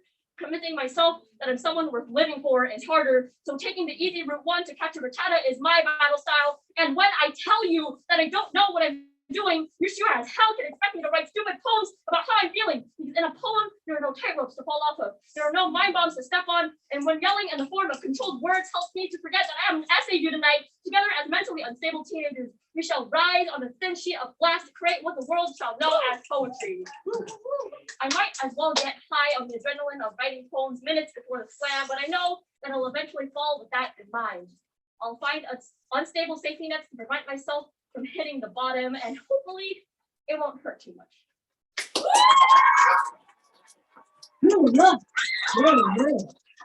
All right, judges, thank you for having that judgment. I know it's the same thing to do, but we're doing it. So this is a game. I like playing games. I know that we said we keep y'all here until 7:30, and I believe that in keeping the audience, held beyond what they want to be here for. But I promise y'all a feature. We're going to have a feature. Usually the host is a long, drawn-out spiel about the featured poet, but because we are running short on time here, I'm just going to say this is Mike Taylor. He's the founder of Spark Poetry, the reason we're all here in the first place. We spend, I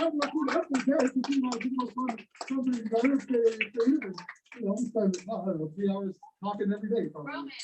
Seriously. Man. Put it on there, come on, come on.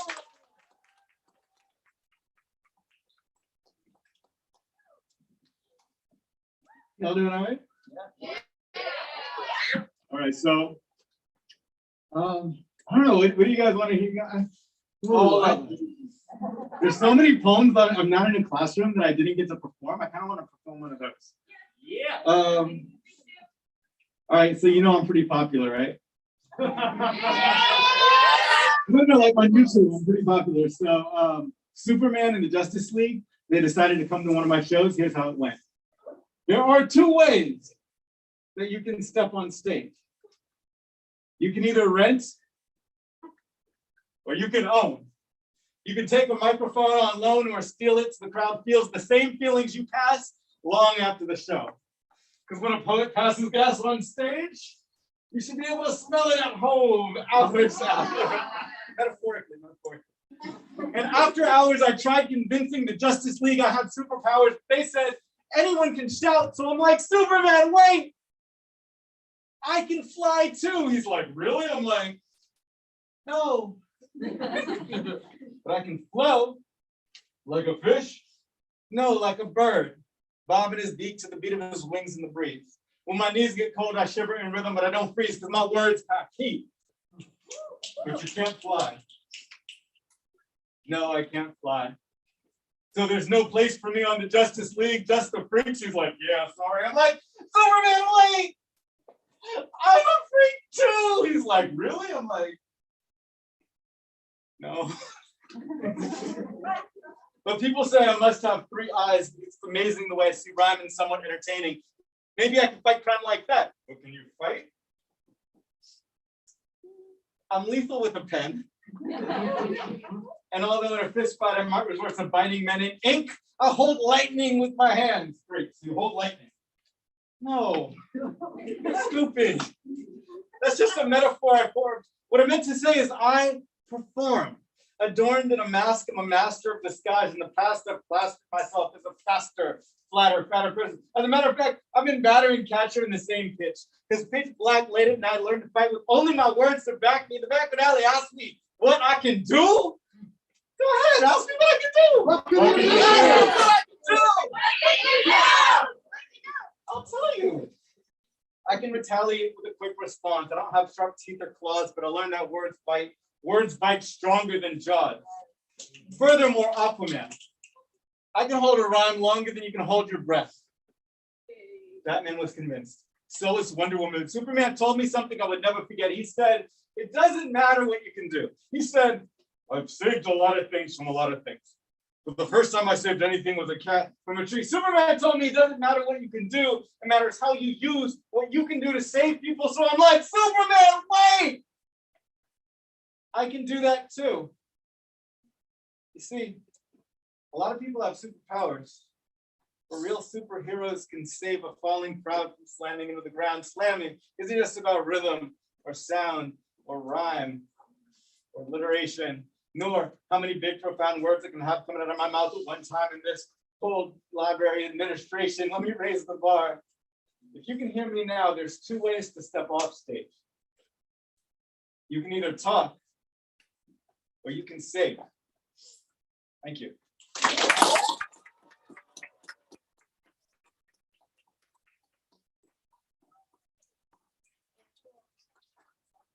So, I wrote this one after Sarah Kay. I really liked this poem, and I don't know, it just gives me a feel. So, does anybody here have kids? I don't, but if I should have a son, rather than having him call me daddy, they'll call me always. So that from a young age, he'll equate a father with a constant. When we'll play red light, green light in the hallways, for the most part, I'll just let him run to me. Because there's enough stop-ups on the real road, but the path to my arms is more like a freeway. And I'll buy him loads of Legos and Lincoln Logs, but take away the direction sheets. So he can practice creating a world for himself with just the pieces he's given. We'll set up camp in the living room with star pattern blankets for tents to pitch, and I'll tell him monsters do exist. But he'll be a real fighter, a young knight in shining armor with his ear out for a damsel in distress until he charges in the battle, sword drawn and ready, only to find out that she was the monster disguised in a dress. And I'll be there to assess the damage with a basketball and a toolbox. Because basketballs subconsciously remind us to bounce back up every time we hit the ground. And a toolbox, because not everything was meant to be fixed. But sometimes we have to concentrate just on the things that can be put back together. I mean, that's what my dad told me. And looking at my young prince with the skin tone, the color of revolution, and eyes a gentle shade of curiosity, I'll want to warn him about the road signs that say success is a car or a cube or a corner office. Because, dude, success is a subjective measurement of happiness, and money helps. A lot. But don't ever let them have you believe that the number in your checking account is any reflection on your net worth. I'll tell them good things come to those who wait. But the second you see a good thing, don't hesitate and don't settle for less. And you have to decide exactly what you value most and hold on to it with clenched fists and a locked jaw, because they'll try and rip away your goals and dreams and replace those things with something less ambitious. Because on a scale from 1 to easily distracted, I am pretty dang squirrel. I just don't want you to inherit my shortcomings. I'll tell him this world is a broken down race car with oil leaks under the season and ozone getting in too much heat, and it's not your job to fix it. But if you want to help, there's plenty of work to be done and no instruction manuals. I'll tell him life isn't fair. So when it gives you lemons, pucker up and kiss the sunshine.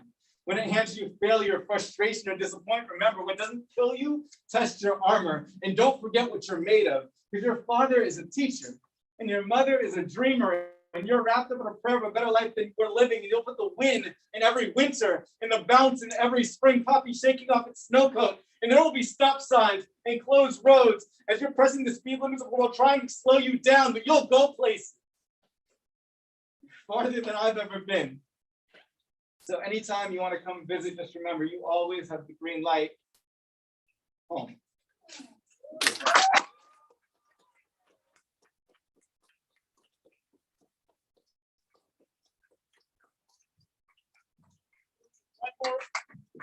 We're gonna do one more poem. Hey, thanks for having me back, y'all. Last year I moved away, and I came back, and y'all still here. Thank y'all so much for staying with us on this one. I know we've gone past 7:30. I believe that there's some medicine in these words from everyone has shared, and I hope there's been some healing and some joy.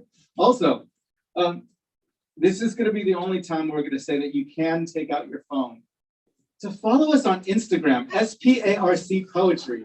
Follow us on Instagram, SPARC Poetry. You'll see students performing. You'll see when next events are. We also are a nonprofit and kind of live very much by donations. We have a Venmo. If you're into Venmo, Spark Poetry and Venmo also. Yes. At Spark Poetry on Venmo. This is the first day. Oh, by the way, thanks for donating, because we hit our goal to give 52 scholarships. 52 scholarships. 52 scholarships. Campaign. I mean, people can treat this poetry program after school for free. And a lot of that is helping the schools around here. Right now, this is the first day of our next fundraiser, helping the schools that are not around here. So if you're like, wow, I want to help somebody outside of my small beach city, today's a really great day to donate at bayareacreative.org, bayareacreative.org. And we're trying to get people that donate a little bit, but like every month. Ready? Yeah, let's do this thing. I need somebody who can make a bell sound. All right, all at the same time. 1, 2, 3. I'm falling asleep in the back of Miss Stevenson's 10th grade history class. She's projecting the pages of our Founding a Nation textbook on the whiteboard and calls that teaching. No one questions her 10 years of tenured curriculum or how she runs her class, even when the drone of her voice is a failing plane engine, failing everyone but her. I'm sitting in the front of Miss Dobbs' 9th grade English class. She leans in, tells us about her life as a Vietnam War protester. Her eyes drip like a 30-year storm when she gets to the part about her friends who returned home more mangled than whole. Miss Dobbs, she wants us to know that our voices are the only weapon that matters, the only weapon that doesn't destroy. Think of a teacher who cared. Think of all the teachers who didn't. Why does education feel like a battlefield? Why is one side forcing us to run through machine gun fired standardized tests? While the other side would rather we decide for ourselves what's worth fighting for. Miss Dobbs and Miss Stevenson are at war with each other. In a conflict defined by what students are allowed to ask. But school teaches us that our voices are unanswered questions. Ooh, what is success? Is it something rich people just thought up to make them feel better about themselves? If I pass your test, graduate, get hired by a Fortune 500 company, will I still be part of the 85% of people who hate their jobs? Why are we so complacent to suffer in silence, to sacrifice ourselves to the gods of progress? We're always waiting just beyond the next field of infinite worksheets. Do well in elementary school to do well in high school. Do well in college to do well in your job. Then retire so you can do well in death.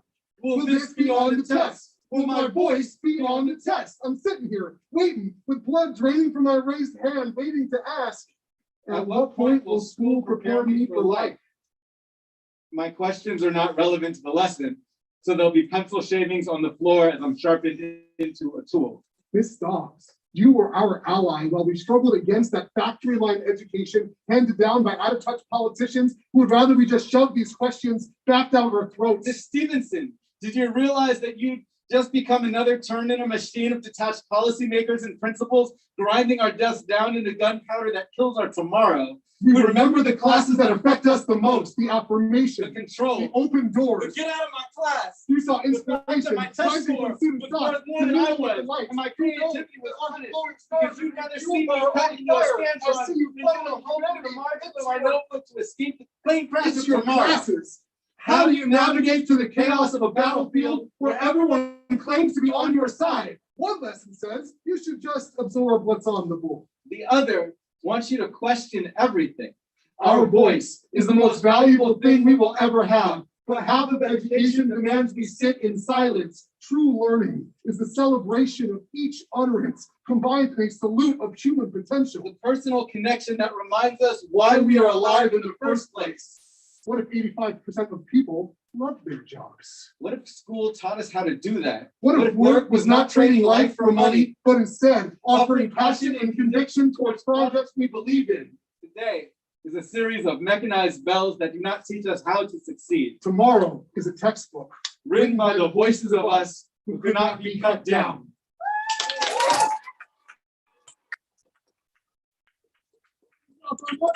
You can also check that poem out in the TED Talk. There's a TED Talk TEDx talk, So we're going to, judges, by chance, did we get a consensus on the? We haven't had any time to talk. Yes, the judges are going to have 2 minutes to talk. And then, normally we get like all the kids bunched up, but I think we're indoors and I don't want to bunch everybody up.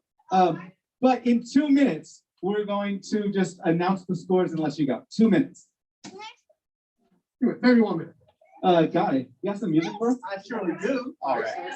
Round of applause for Guy. He's there. Round of applause for our judges. All right. I'm your host, Mr. Patrick. It has been a joy being here with y'all in the library, shaking this thing down. Judges are concerning about things, making decisions, figuring stuff out. I have an announcement of the all-important winners in just a moment.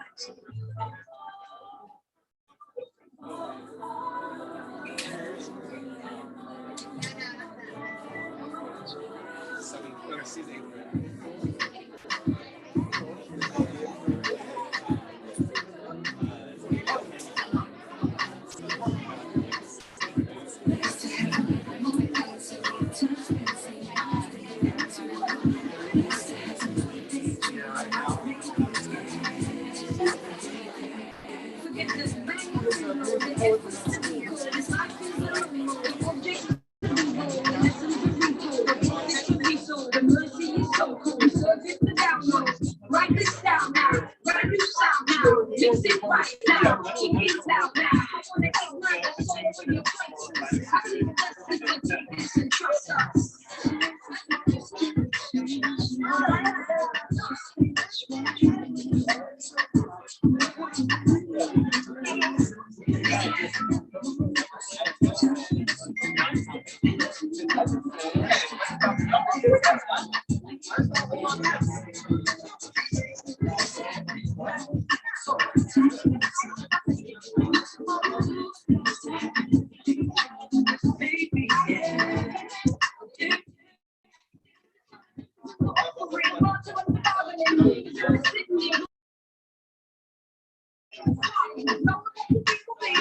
All right, all you said ready to do this thing. Judges figured out the OMG and LOL awards, which are two of the extra special awards we give. Mike is going to bring the trophies up to the stage, and then we will all go about our lives in separate directions, but we'll feel closer to each other for having been here, sharing all this courageous words of radical free speech. I love so much. I hope you guys love it. Also, cool. Are we? I can help you with buttons. All right. Yes.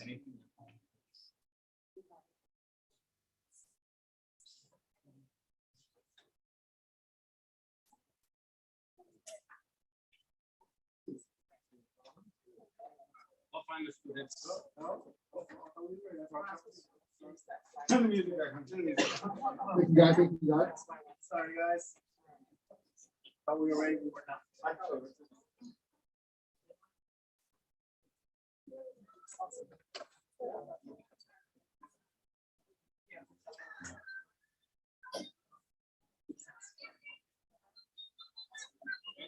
Yeah. We'll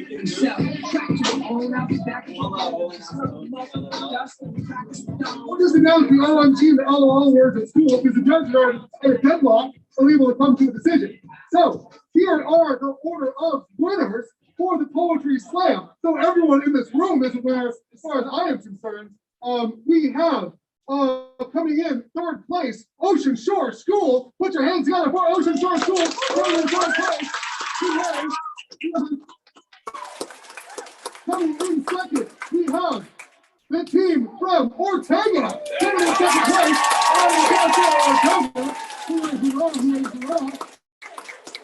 but coming in first place, winning all the marbles, we have round of applause for Valimar.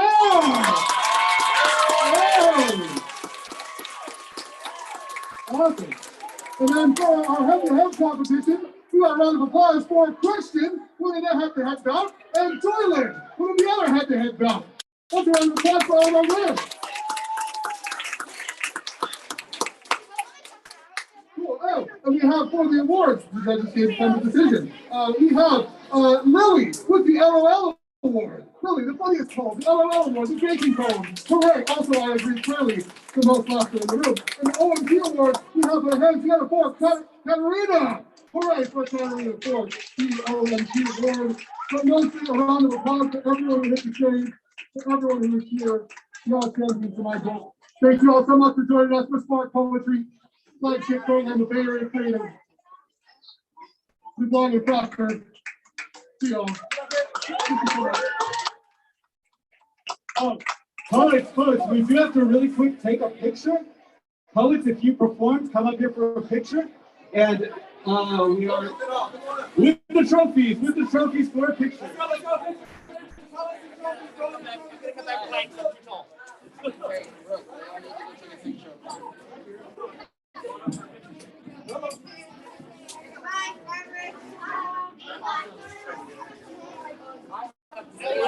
Now, everybody.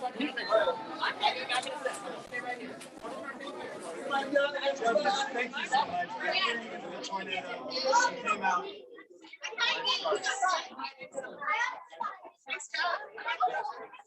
I will make There's one more person. We're missing one more person. Come on.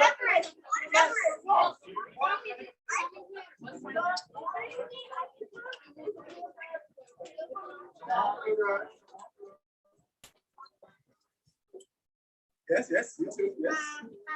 Ready to go? Y'all ready? On three, let's say poetry. 1, 2, 3. No, it's pretty spot, but we can tell. Yeah. Stay still. Sorry, parents.